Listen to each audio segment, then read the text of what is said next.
What is something you've done, seen, heard that was so bizarre that no matter how many times you tell it, nobody believes you?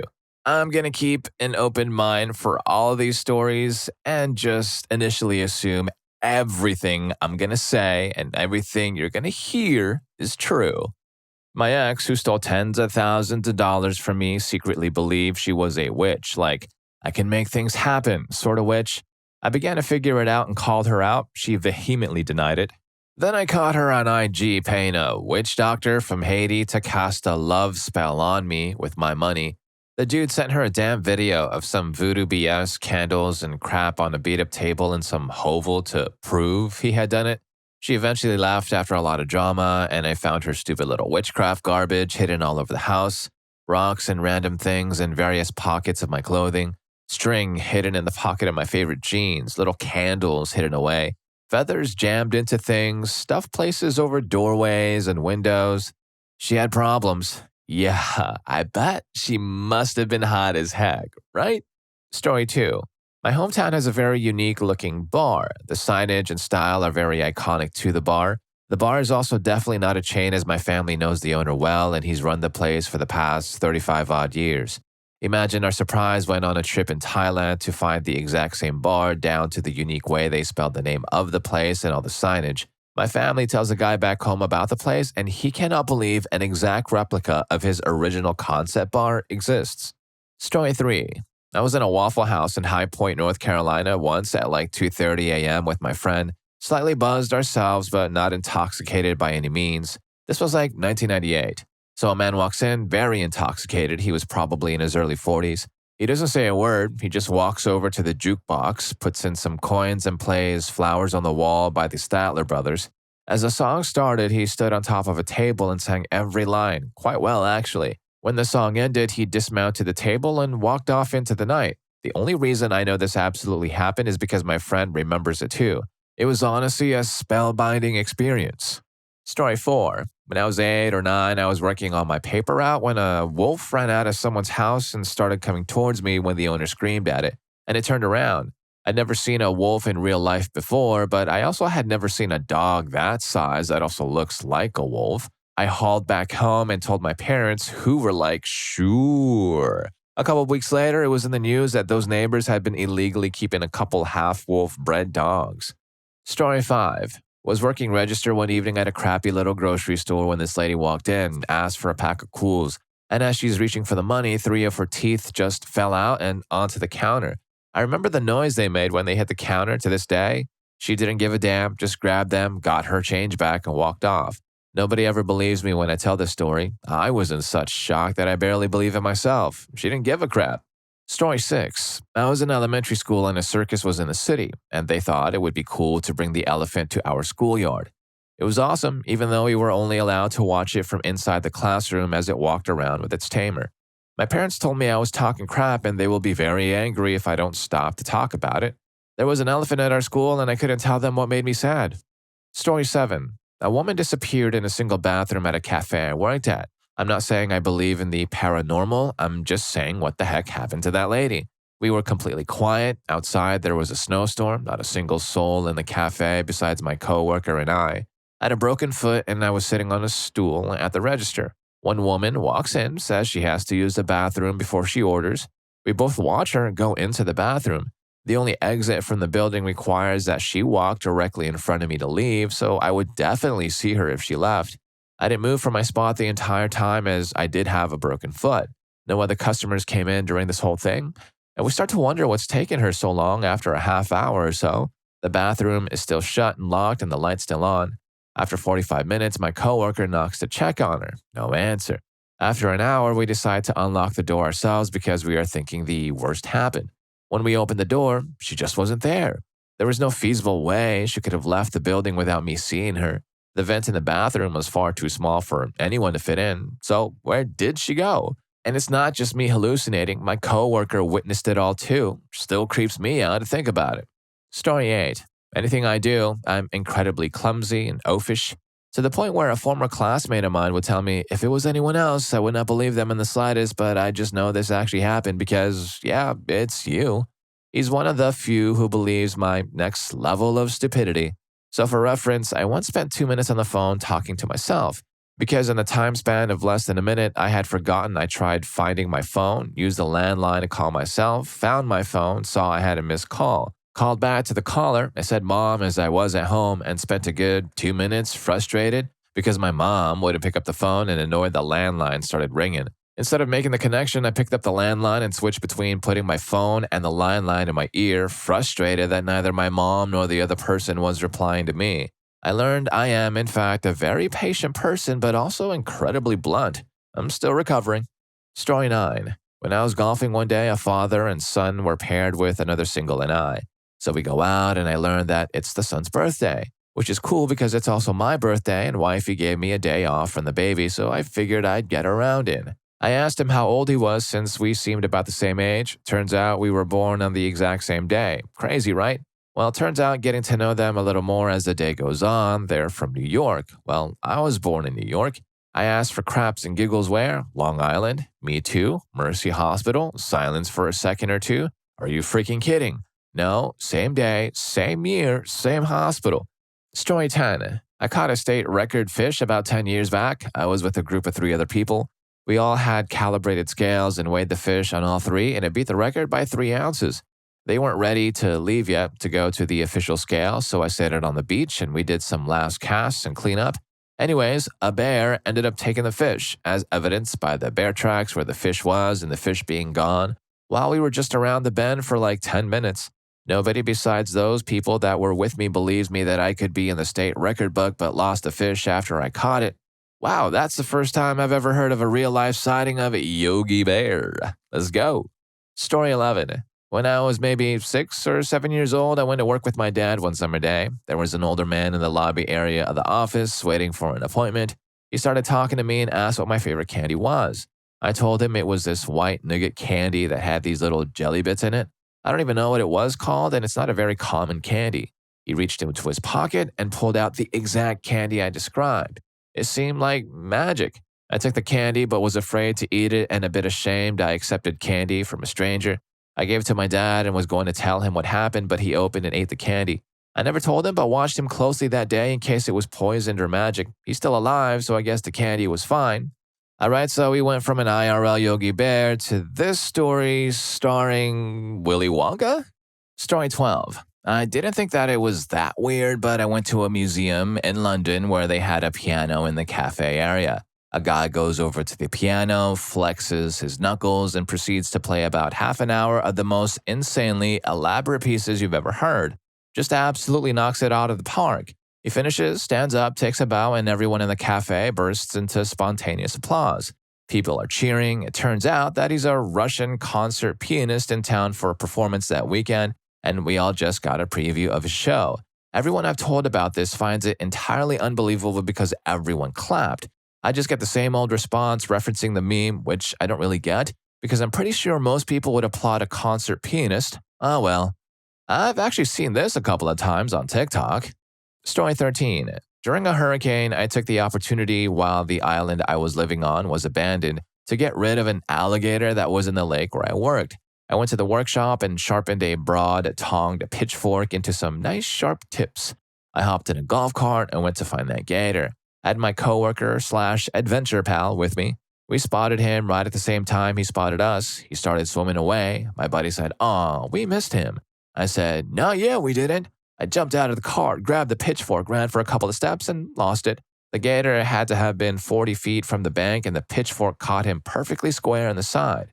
I grew up in the middle of nowhere. We threw shovels and axes and everything else just out of boredom. When I let the pitchfork go, I knew it was a good throw. So I just turned around and started walking back to the cart while it was still in the air. My buddy couldn't believe what he was seeing. He told everyone we worked with about the throw. Nobody believed him, even with the gator.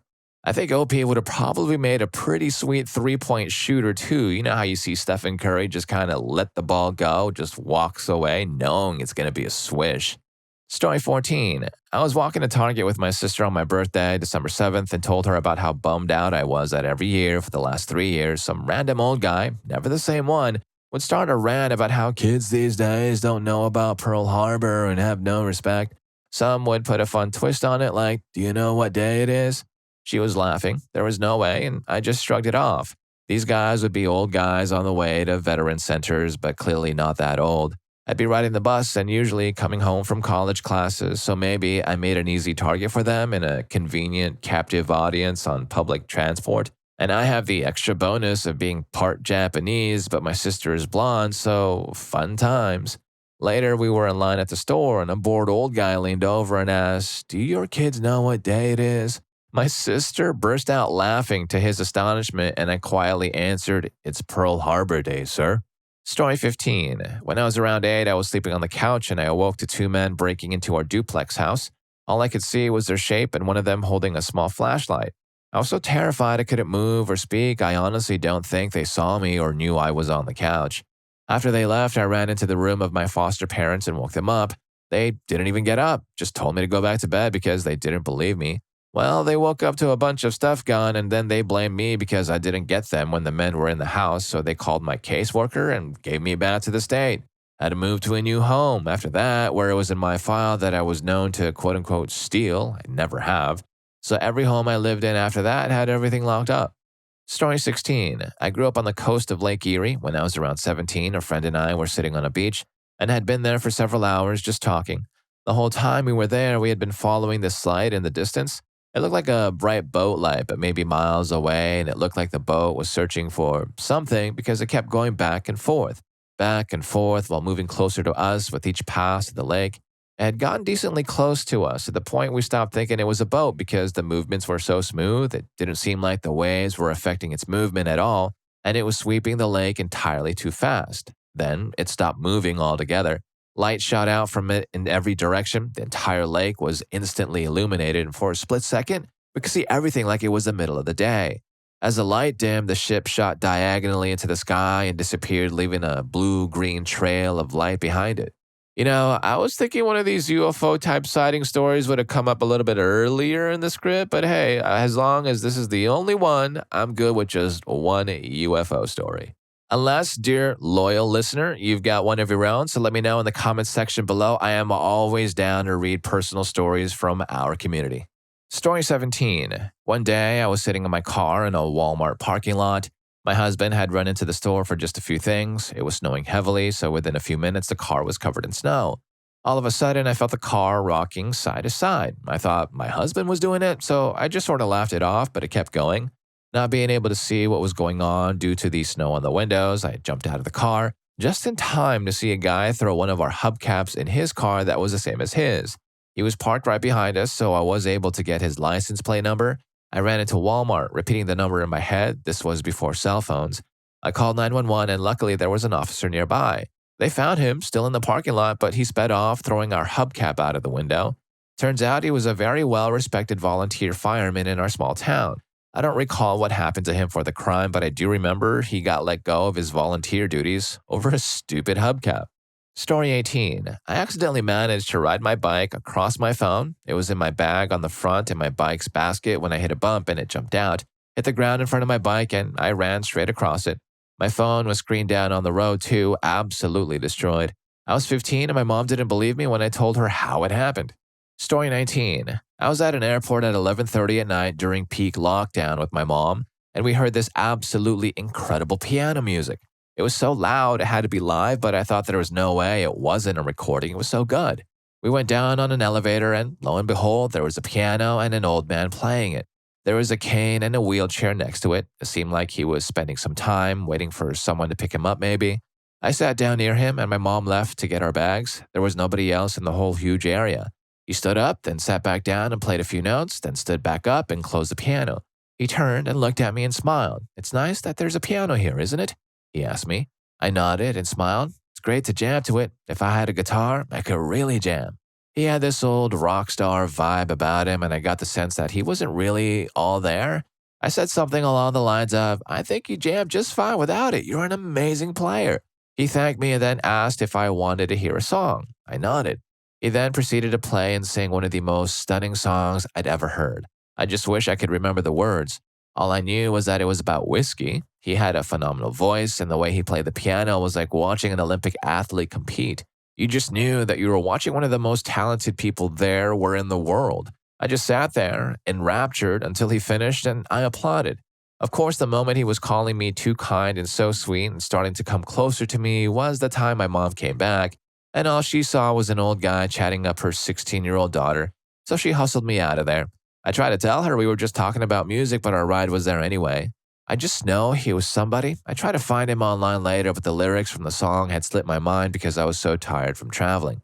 I can't express how incredible he was. I don't even like music very much, but hearing him play literally changed my life. In just a few minutes we spoke, I felt like we connected on a deeper level, like my soul understood his. Anyway, whenever I bring it up, my mom just rolls her eyes and brings up her annoyance that A, he was quote unquote flirting with me, and B, that I didn't leave and find her when he started. And I can't put into words how insanely beautiful his music was. So the story is so incredibly lackluster to anyone else I try to tell. Story 20. When I was around 7, 8, every morning I'd go to the bathroom and throw water on 2 tiles vertically placed. Throwing water on the top one first would result in me having a good day, and throwing water on the bottom one meant my brother would. I don't know for how long, but exactly that would happen. On my lucky days, I'd feel great. My mom wouldn't scold me much, and everything would go smoothly for me, but the opposite for my brother, and then vice versa on the next day. I don't know what it all was. Imagine his brother just dreading him going to the bathroom in the morning. Oh no, here she comes with the water. Today's gonna suck. Story 21. Around the age of 20 or 21, I was walking back to my house after getting a taxi back to my friend's house 5 minutes down the road from the pub. Our neighborhood is basically a mashup of council estate and suburb, so the area is a labyrinth of dimly lit footpaths and alleyways between roads. And between the 2 houses is the back entrance to a primary school with streetlights at either end and no illumination in between. Halfway down this path, I get the odd sensation of the air around me suddenly going very still, despite there being a strong breeze the whole rest of the walk. I stopped and turned towards the school, and I could swear that in the shadows against the fence, I could see the shape of a sitting dog, though the head of this creature must have been nearly 6 feet off of the ground as it was nearly eye level with me. At first, I thought I was imagining it until I saw the shape start to move as if tilting its head to study me. Survival instincts kicked in, and I looked dead ahead and started backing away at a regular stride, trying to keep it in my peripheral vision. I got about as far back as being stood under the street lamp again, and I'm positive that I saw this shape slink out into the middle of the path and leap into one of the gardens. I even heard the rustling and snapping of branches as a shape went through the hedge. A few moments later, the breeze seemed to return, and I'd realized I'd been holding my breath the whole time. Never seen anything like it again, but any time I've ever taken that path since, I've always felt very uneasy. Story 22. I have a UFO story and nobody believes me. Even the friend I was with doesn't really believe me. He missed it because he wouldn't get up. I don't even bother telling the story anymore. There's no point in it. So I was camping with my best friend. It was a weekend trip in early spring a few years ago. And the campsite was actually on one of his family members' properties that sort of overlooked a lake in upstate New York. This was a somewhat small lake, too small for sailing, and was surrounded by undeveloped land. Where we camped, we had sort of a downward view of the lake and the land beyond it. Our campsite was next to a berm surrounding a very large stone with a small clearing next to the tree line. We had our tent under the canopy of the tree line. We went to bed well after dark. I had the tent flap unzipped so that I could lay there looking out, but had the screen panel on the tent door zipped up because of bugs. I could see the far side of the lake, maybe a little bit of the water from where I was laying, but mostly I could see the night sky. I saw a round light that was maybe about the same size as a dime if I held a dime out at arm's length. It was a pale off-white or cream color, and it was surrounded by a haze that was an off-white to extremely light blue color that surrounded the round light like a very rudimentary cartoon flame might surround something. It was almost like a haze. It flew from the left of where I was camped to a point over the far side of the lake where it stopped and hovered. At that point, I tried waking my friend up to look at the light. I pleaded with him. He didn't want to wake up and kept telling me to go to sleep. Then the object flew off to the right, out of sight. I was extremely excited by all of this. By the point it flew off out of sight, I was sitting up and shoving my friend to wake up. He rolled over to at least face the tent door and threw an arm over me and told me to get some sleep. He never lifted his head up. And then the object, whatever it was, came shooting back into my line of sight from some point off to my right, heading away from me at a really fast speed and gaining altitude. But when it came back into view, it didn't look like a sphere.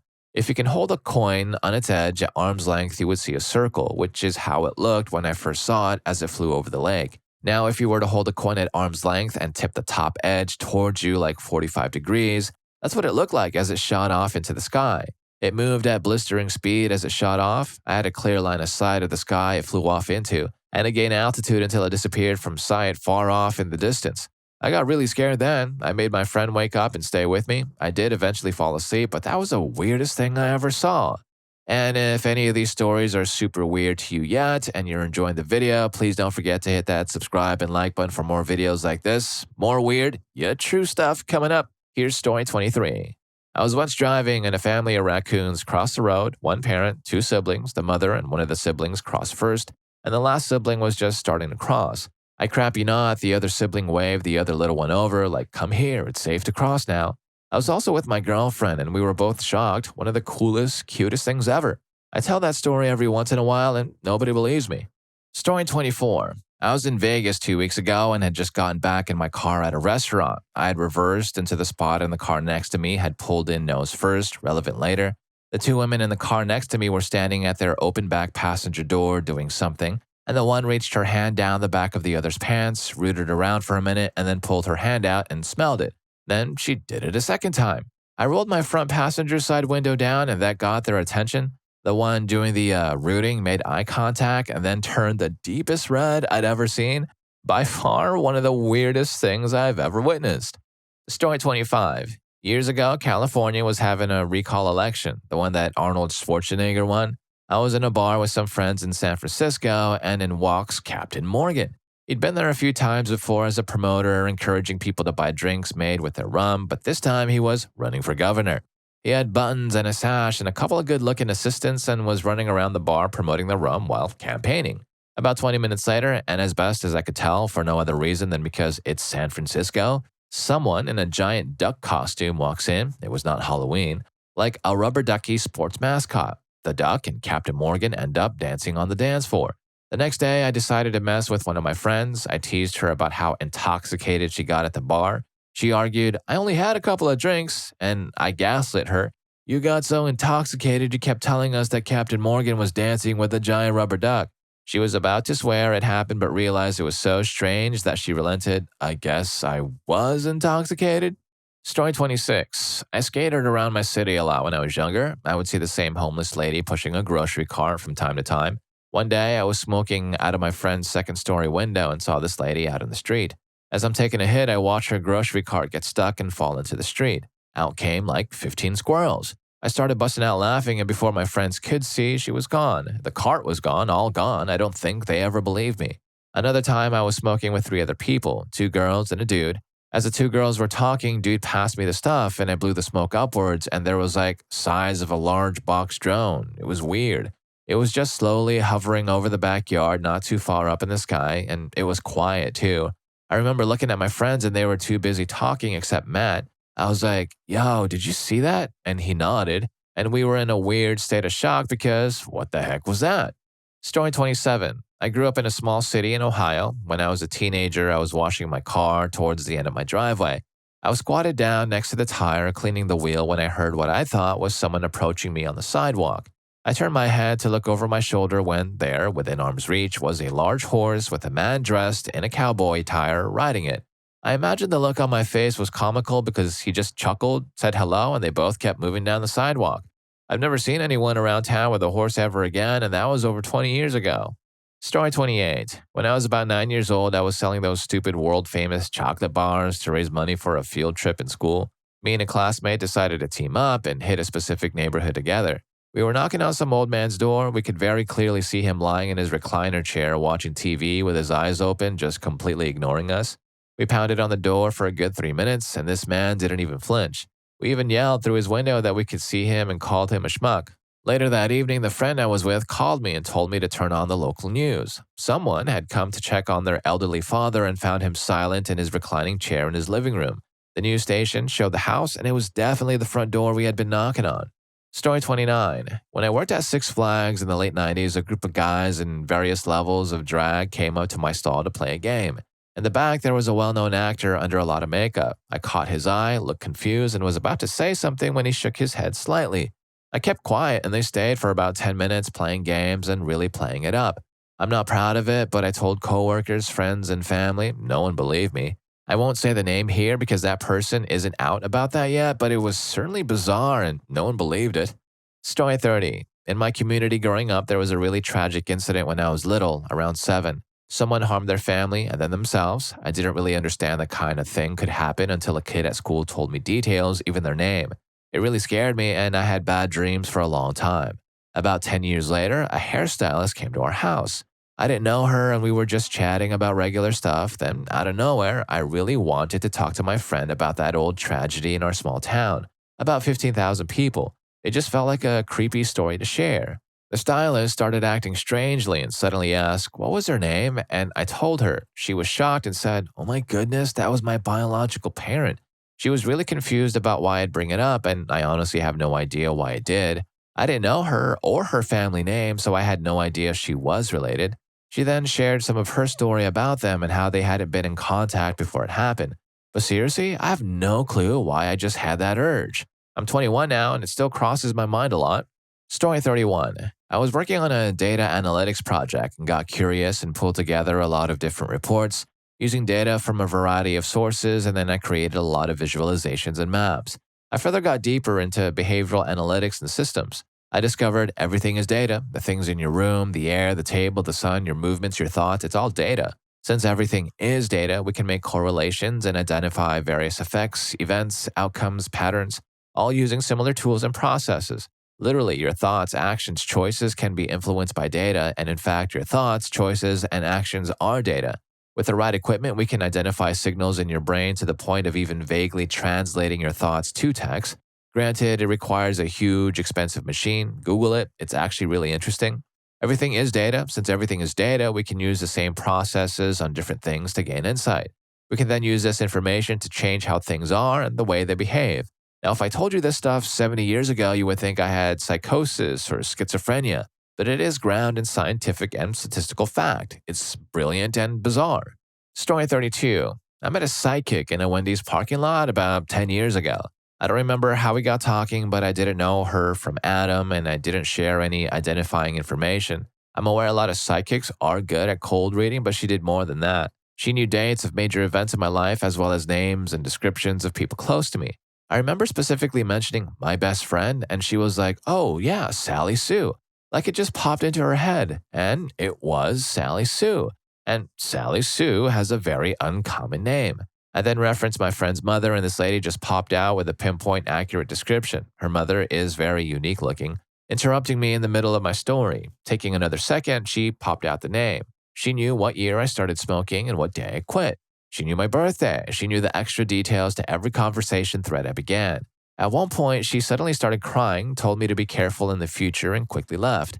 She didn't ask for anything. I've never had an experience like that again. Every time I bring it up now, people scoff at me. LOL. Story 33. My husband and I lived in New Mexico for several years, a few hours from Roswell, in case you think that detail is relevant. At different times, we each saw something that isn't easily explained. Once I was driving through a very long and flat stretch of highway and saw something silvery, almost stationary, high enough in the sky that it couldn't have been any conventional aircraft. I was able to observe it for a few minutes. My husband knows military aircraft pretty well, having served on aircraft carriers in the Navy. When he told me about the object he observed for several minutes, making 90-degree turns at high speed, we both knew it wasn't anything that came from McDonnell Douglas. This happened in the 90s, so there were no cell phone cameras or drones, and we couldn't come up with any logical explanation. We eventually stopped trying to tell other people about it. Story 34. I walked out to the living room to get my phone for some reason, passing through the kitchen as I did so. Out of the corner of my eye, I saw a dark mass standing on the countertop, so I turned around, fully expecting, I don't know, maybe a ninja? Instead, I saw my 85-pound, 13-year-old dog just standing on the freaking counter. He wasn't sniffing through the cabinets, he wasn't knocking over dishes, he was just chilling on the counter. Like, how do you do that, sir? I immediately ran to the living room and grabbed my phone because nobody's going to believe me if I don't have a photo. I was back in the kitchen in about 5 seconds. I have a very small house, and he wasn't on the counter anymore. Like, what the heck? I looked around, and he was lying on the floor looking up at me like he'd been there the whole time. I don't know how it happened. I didn't hear him get up or down. He was just on the counter, and then he wasn't. It wasn't a dream. It wasn't a hallucination. I have no idea how he did it, and to this day, he hasn't done it again. He's mocking me. I totally believe this one. Every time I reach for my phone to take a picture of my cat doing something unbelievable, it's like they know they're being photographed and they just go back to doing more believable things, like being a lazy cat. Story 35. I mowed Don Adams' yard in Bel Air. My parents had split up almost a decade earlier. I was down in LA visiting my dad before enlisting in the Navy. He handed me the keys to his vintage Olds 442, and I had command of the LA basin. I did a whole bunch of strange stuff while I was there, but I decided to park the 442 and take a walk around Bel Air.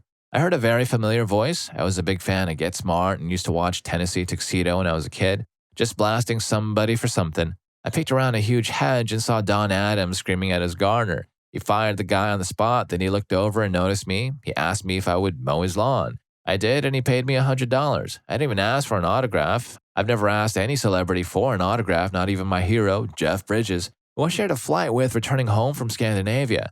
My wife wouldn't even let me talk to him because I was sort of drunk. If I recall correctly, and I probably don't, Don's house was almost directly across from Walter Matthew's house. I could see into his front window from the street. Jodie Foster was handing him a big bowl of potato chips. It was like freaking unreal. I've told this story many times and nobody believes me. Then I joined the Navy and nothing was ever quite real again. Story 36. My girlfriend at the time, 2 other friends, and I went out late at night near Chesapeake, Virginia. We were going off-roading, which is my favorite activity, but I got totally bamboozled when my girlfriend pulled out a Ouija board. I know they're BS, but I have past traumas with demons and stuff like that. I'm schizophrenic. So I wasn't happy when my girlfriend pulled it out behind my back because she knew how much I hated that kind of thing. During my rant, the driver, I legit forgot his name, let's say Matt, said he knew the super secret demon code words to truly activate the Ouija board and open a portal. I called him a delusional LARPing crazy, but just as we pulled under the bridge, the truck shut off completely. Middle of the night, deafening silence, and the truck wouldn't turn on. No clicks, no beeps, absolutely nothing. That just doesn't happen. I told Matt to stop messing around, but we were all getting scared. The windows were starting to fog up and suddenly, slap, there was a handprint in the window fog right next to my girlfriend's face. Then slap, another one, and another. Then it became a thunderous sound of slapping as new handprints were forming all around us on all the windows. All of us were screaming like crazy, myself included, I'll admit, when after a few moments of terror, the truck sparked back to life, and Matt frickin' spun dirt out of there. I was furious, thinking it was all some elaborate prank on the schizo kid, but the way they all talked about it, still in shock, I don't think it was a prank. We tried telling other friends what happened at the smoke pit the next day, but no one believed us. So my friends either really pulled off an elaborate scare prank with really convincing acting, or this was some paranormal situation. Either way, screw that bridge. Story 37. We were playing with a Ouija board once. You can look up the exact brand on Amazon if you are curious. It's called the Psychic Circle. There was a candle on the table during normal candle things. I started talking crap about how stupid this all was, and everyone was clearly moving the indicator by themselves. I got up, ready to go to the porch for a smoke. And when I say normal candle things, I mean a flame flickers and dances around, doesn't hold a consistent shape, and usually grows no more than an inch in height. As I was on my crap-talking rant, the board spelled out, "Look at the candle." So I did. The flame turned completely solid and stood up completely straight, about 5 to 8 inches tall. It then proceeded to bend at a 90-degree angle, pointing directly at me like an accusing finger. For the record, I was completely sober, and that, my friends, is why I don't mess with Ouija boards anymore. Story 38. I went fishing at night. The fish I was trying to catch are more active in the night. So I'm in a public park which has a river running through it at 11 o'clock in the dark of night with a head torch on my head and a little glow stick on the end of my rod to see if I get a bite. Anyway, I hear rustling in the bushes around me and I keep turning my torch on to see what is around me, but nothing. I just put the noises down to the rats or foxes so as not to be bothered. All of a sudden, I hear footsteps coming up behind me at some speed. I turn the head torch on and spin around, and there is a guy running at me. When the torchlight hits him, he comes to a grinding halt and turns around, running off, screaming, I'm sorry, I'm sorry." Flight mode kicks in, so I start packing my gear up to get the heck out of Dodge, and all the while, this guy is still trying to approach me through the bushes but running off as I shine my torch on him.